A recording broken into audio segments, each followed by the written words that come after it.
Baby step 4 is quite simple. Dave says save 15% of your gross household income for retirement.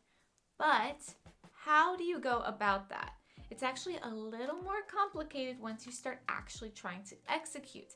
So we're going to talk about the ways you should be saving to optimize that 15% and what you should also be doing while you're in baby step 4, not to mention what you should do beyond baby step 4.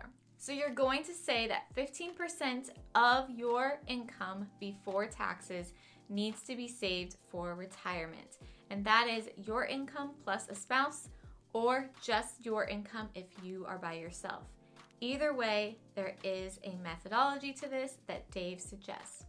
He suggests match, then Roth, then traditional. And what does that mean? Well, first, Dave recommends that you do any employer match that you have available.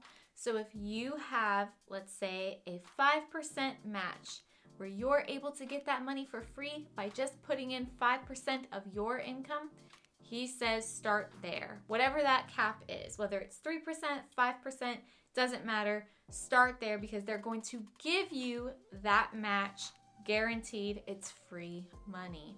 So that's your first step. Then if you've utilized your match or if you don't have a match available, you move to number 2.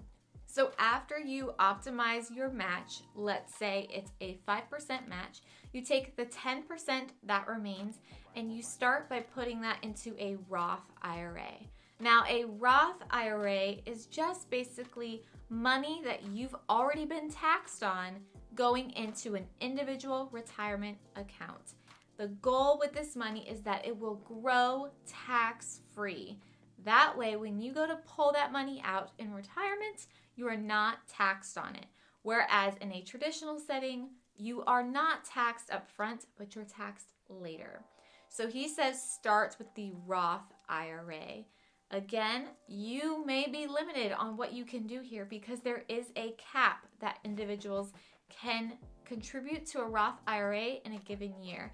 If you're under 50, it's around $6,000 right now. If you're over 50, you're given a little more room to play catch up, essentially, since you're closer to retirement, so it's around $7,000 right now. Either way, you take that percentage that you have remaining, let's say it's 10%, and you contribute up to what you can for that year. So if you are giving $6,000 of your retirement savings and that puts you at 4% of your gross income left, then you move to number 3, which is the traditional. Now here you can do one of two things. You can have a separate IRA that you start, or you can go right back to your employer's 401k and just put the remaining amount there too, assuming they don't have any crazy restrictions. But normally you could just add more to that pot as well. It's really up to you and what options you want available. So to summarize here, the order in terms of how we divvy up that 15% says to start with a match from your employer, then move to a Roth IRA, and then move to traditional, which again can mean something you've established on your own, or we're just going right back to that employer 401k. Either way, it's totally fine. Now here's what to really remember at the end of the day. Dave says 15% of your gross income because in baby step 4, you're also working on baby step 5 and baby step 6. Once you've accomplished 5 and 6, please go ahead and put more towards your retirement. There is no reason that you cannot continue to save and save beyond 15%. This is really a great way to get people in the habit of saving for retirement because frankly, a lot of people just don't do it, or they're really lazy about it and they'll only do it if they get a match or if it's automatically pulled out. So the best thing you can do is just start that habit now, starting with that 15%.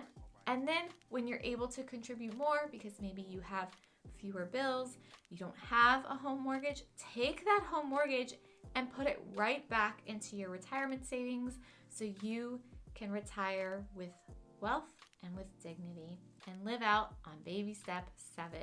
But we'll get to that. So thank you so much for watching.